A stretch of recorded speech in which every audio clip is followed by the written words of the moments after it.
और इसी बीच एक और बड़ी खबर मिल रही है, उसका रुख करेंगे। कानपुर से लेकर कोलकाता के बीच अब फ्लाइट शुरू हो जाएगी। बड़ी जानकारी आपको दे दें, कानपुर से कोलकाता जाने वाले लोगों के लिए अब सहूलियत होगी, क्योंकि रोजाना फ्लाइट होगी। 21 अप्रैल से शुरू होगी कानपुर कोलकाता की सीधी उड़ान, यानी कि जो लोग कानपुर से कोलकाता और कोलकाता से कानपुर आना जाना जिनका होता है, उनके लिए ये बड़ी और अच्छी खबर है। 21 अप्रैल से कानपुर कोलकाता के बीच सीधी उड़ान शुरू हो जाएगी। ये बड़ी जानकारी आपको दे दें, कानपुर से कोलकाता की रोजाना फ्लाइट्स अब शुरू हो जाएंगी। कोविड की वजह से कई फ्लाइट्स जिन्हें रद्द कर दिया गया था या फिर कम फ्लाइट्स जा रही थी, लेकिन अब रोजाना फ्लाइट कानपुर से कोलकाता जाएंगी। ये बड़ी जानकारी आपको दे दें। अब कानपुर के लोगों के लिए भी और कोलकाता के लोगों के लिए भी ये खबर मतलब वाली है। और 21 से 29 अक्टूबर तक शेड्यूल जारी किया गया है कि किस तरीके से फ्लाइटों का शेड्यूल रहेगा, किस तरीके से कौन से वक्त में फ्लाइट यहाँ से चलेगी। 21 अप्रैल से शुरू होगी कानपुर कोलकाता सीधी उड़ान। ये अच्छी खबर भी है कानपुर और कोलकाता के लोगों के लिए। कानपुर से कोलकाता की रोजाना फ्लाइट सेवा शुरू हो गई है, हवाई सेवा शुरू हो गई है। जिस तरीके से लोग इसकी डिमांड भी कर रहे थे, लोग मांग भी कर रहे थे। और देखिए, लोगों की तमाम बातों को ध्यान में रखकर के अब ये फ्लाइट की जो सेवा है वो शुरू होने जा रही है। 21 अप्रैल से इसकी शुरुआत होगी और कानपुर से कोलकाता सीधी उड़ान भर सकते हैं, सीधी उड़ान ले सकते हैं लोग। और 21 से 29 अक्टूबर तक जो पूरा शेड्यूल है वो जारी कर दिया गया है, किस तरीके से फ्लाइट्स कब कब किस किस वक्त में चलेंगी, सुबह कितनी फ्लाइट संचालित होंगी और शाम में कितनी फ्लाइट्स चलेंगी, इसका पूरा जो ब्यौरा होगा वो भी जारी कर दिया गया है, शेड्यूल सामने रख दिया गया है। और इसी बीच में ये खबर अहम हो जाती है कानपुर के लोगों के लिए भी, कोलकाता के लोगों के लिए भी, जिनको बेसब्री से इंतजार था, जिनको अलग अलग हिस्सों में जाकर के फ्लाइट्स पकड़नी पड़ती थी, जिनको लंबा वक्त लगता था। अब उनके लिए ये राहत भरी खबर है, अच्छी खबर है, खुशखबरी भी इसे आप कह सकते हैं। कानपुर और कोलकाता के लोगों के लिए ये राहत वाली खबर। बिल्कुल, 21 से लेकर 29 तक के लिए शेड्यूल भी जारी कर दिया गया। 21 अप्रैल से कानपुर कोलकाता की सीधी उड़ान शुरू होगी और 21 से लेकर 29 अप्रैल तक जो फ्लाइट्स होंगी उसका टाइमिंग क्या रहेगा, उसका जो शेड्यूल है वो पूरा जारी कर दिया गया है। लोगों के लिए सहूलियत बढ़ जाएगी। कोरोना के समय में, जब कोरोना काल के दौरान कई सारी फ्लाइट्स को कैंसिल किया गया था, जिसमें कि कुछ ही फ्लाइट सिर्फ जा रही थी, लेकिन अब रोजाना के लिए कानपुर और कोलकाता के बीच सीधी उड़ान जो है वो शुरू हो जाएगी। 21 अप्रैल से इसकी शुरुआत होगी। 21 से लेकर 29 अप्रैल तक का शेड्यूल भी जारी कर दिया गया है। तो ये बड़ी जानकारी आपको दे दें, कानपुर से कोलकाता आने जाने वाले यात्रियों के लिए ये बड़ी खबर है, जिनका आना जाना लगा रहता है। ऐसे में अब फ्लाइट्स रोजाना के लिए शुरू हो गई हैं। 21 अप्रैल से इसकी शुरुआत होगी। 21 से 29 अप्रैल तक का शेड्यूल भी जारी कर दिया गया है। और ये अहम खबर है गुंजन, इसी का लगातार लोग इंतजार भी कर रहे थे। कोविड काल, अब जैसे जैसे कोविड में कमी देखी जा रही है, केसेस में कमी, और उसी बीच में ये अहम खबर है। और ये जानकारी हम लगातार दे रहे हैं कि 21 अप्रैल से इसकी शुरुआत भी होने जा रही है। 21 अप्रैल से कानपुर से कोलकाता की सीधी जो उड़ान है वो शुरू होने को है। तैयारियां पूरी हो चुकी हैं। शेड्यूल क्या रहने वाला है, किस तरीके से फ्लाइट्स चलेंगे, किस तरीके से वक्त निर्धारित किया गया है, वो भी पूरी जानकारी दे दी गई है। इसी बीच में बड़ी जानकारी आपके सामने है कि कोलकाता से कानपुर और कानपुर से कोलकाता जो लोग सफ़र करते हैं, जो लोग जाते हैं, उनके लिए ये अच्छी खबर है।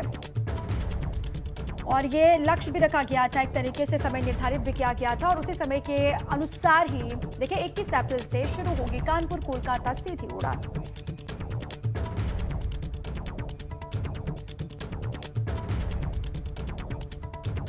तो इसी बीच एक बड़ी खबर मिल रही है। उत्तर प्रदेश में जिस तरीके से 12वीं का इंग्लिश का पेपर लीक हुआ, उसके बाद अब पुलिस एक्शन मोड में नजर आ रही है। यूपी बोर्ड पेपर लीक मामले में पुलिस का एक्शन, पेपर लीक मामले की जांच के लिए लखनऊ से एसटीएफ टीम को भेजा गया है। ये बड़ी जानकारी आपको दे दें, लखनऊ से बलिया एसटीएफ टीम को भेजा गया। पूरे मामले में जांच पड़ताल की जाएगी, क्योंकि पेपर लीक के मामले को लेकर तमाम जो पार्टियां हैं, जो तमाम सियासतदान है, उनकी ओर से भी निशाना साधा गया। दूसरी तरफ अगर देखें तो योगी सरकार भी इसको लेकर एक्शन मोड में है। जिस तरीके से इंग्लिश का पेपर लीक हुआ, उसके बाद अब कार्रवाई की जाएगी।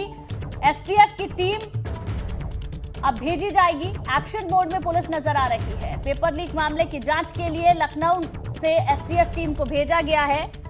लखनऊ से बलिया एक एसटीएफ टीम जाएगी, जो पूरे मामले की जांच पड़ताल करेगी। उसके बाद देखना होगा क्या कुछ सामने आता है। बहरहाल ये बड़ी जानकारी आपको दे दें, डीएम और एसपी को जांच करने के निर्देश दे दिए गए हैं। एसटीएफ की टीम अब इस पूरे मामले में जांच करेगी। इसके लिए लखनऊ से एक टीम को बलिया भेजा गया है। उसके बाद पूरी जांच पड़ताल इस मामले को लेकर की जाएगी। अब देखिए, पेपर लीक मामले में क्या कुछ अपडेट्स है, क्या बड़ी खबर निकल करके बाहर आ रही है, वो हर एक जानकारी आपको दे रहे हैं। पेपर लीक मामले के जांच के लिए लखनऊ से एसटीएफ की टीम भेजी गई है बलिया और वहां पर जाकर के जांच पड़ताल की जाएगी। अभी तक 22 लोगों की इस पूरे मामले में गिरफ्तारी हो चुकी है। उन सभी से पूछताछ भी लगातार हो रही है। जो एक तरीके से आप कह लीजिए नजर है योगी आदित्यनाथ की, उसी हिसाब से अधिकारी भी लगातार काम कर रहे हैं। सीएम ने दो टूक कह दिया है कि किसी को भी बख्शा नहीं जाएगा, वो कितने ही बड़े पद पर बैठा हुआ अधिकारी क्यों ना हो, जो इस पूरे मामले में शामिल रहा है या फिर उसकी कहीं पे भी संलिप्तता उजागर होती है, ये पाया जाता है कि उसकी भागीदारी है इस पेपर लीक कांड में, तो उस पर भी कार्रवाई होगी, कोई भी छूटेगा नहीं। और साफ मंशा के साथ में योगी सरकार 2.0 लगातार आगे बढ़ रही है। इसी बीच ये खबर है कि लखनऊ से बलिया भेजी गई है एसटीएफ की team.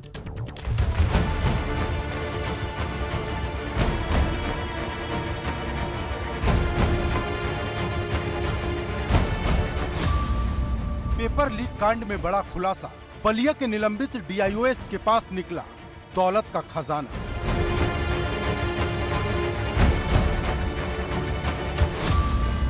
Back to back paper leak, mastermind ने किया था सिस्टम को वीक। यूपी बोर्ड का पेपर लीक होने के बाद प्रशासन की धरपकड़ लगातार जारी है। अब तक 1.5 दर्जन से ज्यादा लोगों पर शिकंजा कसा जा चुका है। इसमें सबसे बड़ा नाम बलिया के निलंबित डीआईओएस ब्रिजेश मिश्रा का है, जिसके पास अकूत संपत्ति का खुलासा हुआ है। यूपी बोर्ड के पेपर लीक मामले में बलिया के डीओएस ब्रिजेश मिश्रा पर भी जांच का शिकंजा कसा है। ब्रिजेश मिश्रा का विवादों से पुराना नाता रहा है। उन पर भ्रष्टाचार में लिप्त होने और काली कमाई करने के भी गंभीर आरोप लगे हैं।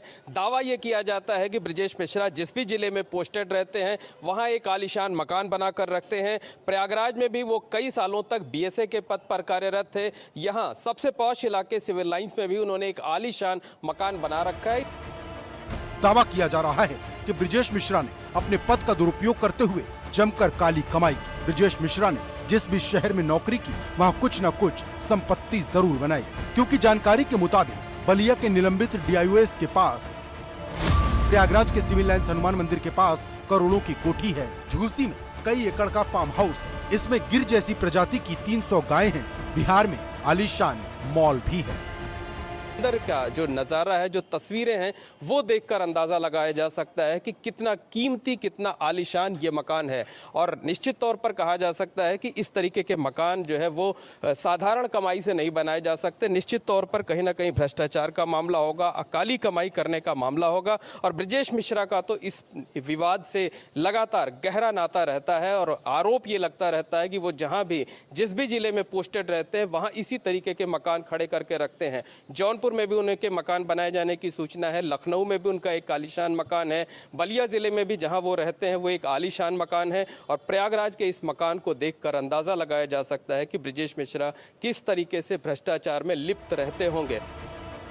इस मामले में ब्रिजेश के खिलाफ आय से अधिक संपत्ति की जांच भी शुरू हो सकती है। लेकिन मुद्दे की बात यह है कि क्या ब्रिजेश मिश्रा पर कोई सख्त कार्रवाई होगी, क्योंकि ब्रिजेश मिश्रा पर आय से अधिक संपत्ति के मामले में एक कार्रवाई पहले भी हो चुकी है। प्रशासन के आदेश पर उसके ठिकाने पर छापा भी पड़ा था, लेकिन कुछ नहीं मिला। वहीं सवाल पेपर लीक मामले पर हो रही सियासत का भी है, क्योंकि अभी तक सिर्फ विपक्ष सवाल उठा रहा था, लेकिन अब सिस्टम के फेलियर पर मेरठ से भाजपा के सांसद राजेंद्र अग्रवाल ने भी सवाल उठा दिया। योगी जी कानून व्यवस्था की दृष्टि से या इस प्रकार के अपराधियों के खिलाफ सख्त कार्रवाई करने के लिए उनका यश भी है, वो प्रसिद्ध भी है इस बात के लिए। और जो हुआ बेशक कोई ना कोई बड़ा एक ऐसा कोई नेटवर्क है, लोगों ने खड़ा कर रखा है जो इस प्रकार इस काम को करता है। सख्त कार्रवाई होगी, सख्त से सख्त कार्रवाई होगी। हालांकि सूबे की सरकार नकल माफिया पर एकदम एक्शन में है। इसमें शामिल सभी के खिलाफ रासुका के तहत कार्रवाई करने की तैयारी है। प्रयागराज से मोहम्मद मोइन के साथ ब्यूरो रिपोर्ट, एबीपी गंगा।